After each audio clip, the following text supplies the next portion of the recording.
duke përfituar nga rasti që ju kam në studio, prej javësh, numri 2 i qeverisë zëvendës kryeministri është pezulluar nga detyra me vendim të SPAK-ut.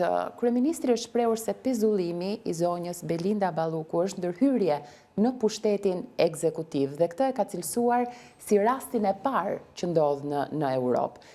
Ju si e vlerësoni këtë situatë dhe pikërisht të deklaratë? Si e shihni këtë zhvillim që është shumë i rëndësishëm? Unë jam diplomat dhe do përgjigjem në mënyrë diplomatike, nuk do të habiteni. Vetëm do të them që kryeministri ka rrësur gjykat kushtetuese. Duhet të presim çfarë do të thotë. Do të lexojmë, do të interesohemi sigurisht, është që situata e re, dhe duhet të shikojmë çfarë si do të nuk hyn në mandatin tim të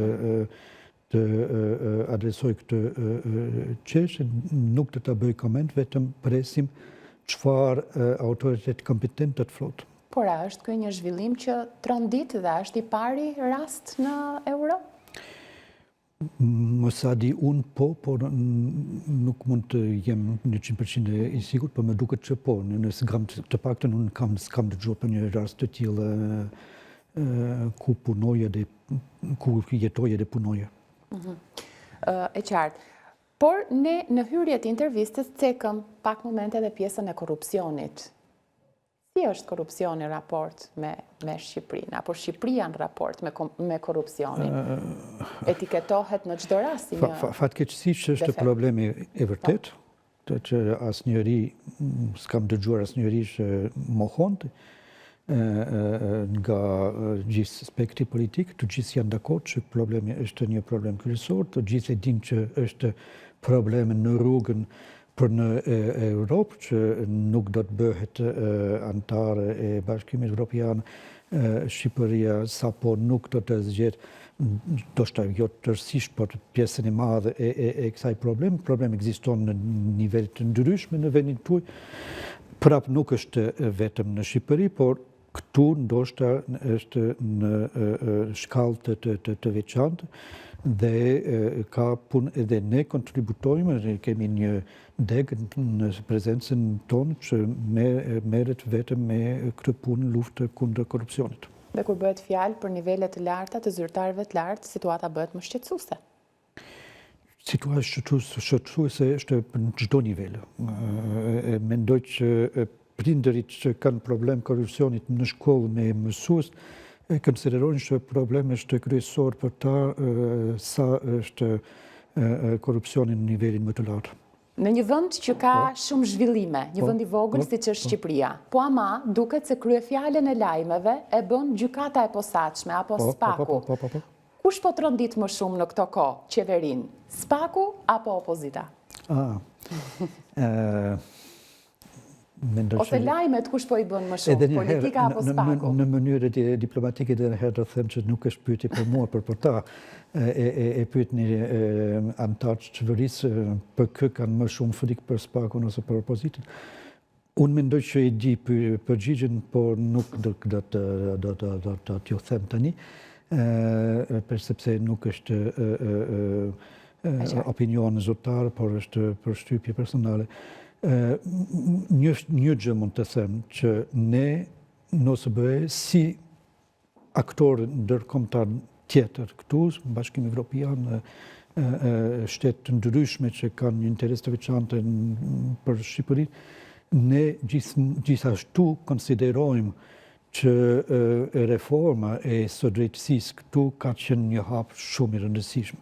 Dhe krijimi i SPAK-u është një hap më i rëndësishëm në rrugëtim të demokracisë të Shqipërisë.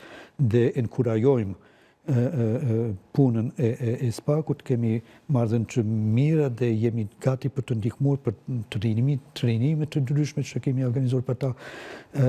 Kemi një shërbim që merret me vëzhgim, enkurajojmë me çdo mënyrë forcimin.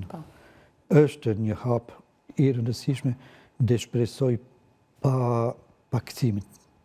E qartë. Shqipëria aspiron të mbyll kapitujt e negociatave, në fakt ishte i fundit ai me Bashkimin Evropian për vitin 2027, ndërkohë që roli i OSBE-s në këtë proces ka një lloj konfuzioni për të gjithë ata që e kanë këtë pikpyetje se cili është roli në të gjithën këtë. Ju si e sqaroni, zoti ambasador? Jo, ne kemi rol përse në procesin e anëtarësisë të Shqipërisë në Bashkimin Evropian, sepse ne jemi organizat që ka 57 shtet pjesëmarrës, 30 nga të cilët nuk janë anëtar të Bashkimit Evropian. Dhe është qartë që në mandatin ton nuk hyn anëtarësi. Por, nga ana tjetër, gjithë aktivitet që i kemi këtu janë në një lloj mënyre një kontribut në këtë proces. Sepse ku punojmë neve për shtetin e së drejtësisë, ku punojmë neve kundër korrupsionit, ku punojmë neve për zgjedhjet, për kundër trafikun e njerëzve, e tjerë, këto të gjithë janë pjesë e kapitujve të ndryshme të procesit së anëtarësisë. Dhe e din këtë qytetarët shqiptarë dhe për këtë arsye na duan, sepse e din që çfarëdo që bëjmë këtu është ndihmë në këtë proces. Por edhe një herë, nuk mund të jetë kjo mandati jon, sepse ka vend të anëtarë të pjesëmarrës OSBE-s që nuk kanë interes për këtë. E kuptoj. Zoti ambasador, kjo qeveri ka vendosur një objektiv mandatit saj që në 2027 do t'i ketë të mbyllura të gjithë kapitujt. Në fakt kapitujt është nxituar dhe janë hapur të gjithë, por nuk është mbyllur asnjë. Ju jeni besim plot, apo keni pritshmëri se kjo mund të ndodhë, apo? Me thënë të vërtet nuk mund të, edhe kjo nuk është vetëm në gjuha diplomatike, me thënë të vërtet nuk mund të përgjigjet, sepse deri tani Shqipëria ka bërë një udhëtim të veçantë. Asnjë vend më përpara nuk kishte hapur kaq shpejt gjithë kapitujt. Keni hapur brenda një viti 6 klostere, se si flasin. Dhe si do shkoj punë tani, unë nuk jam specialist për këtë, e di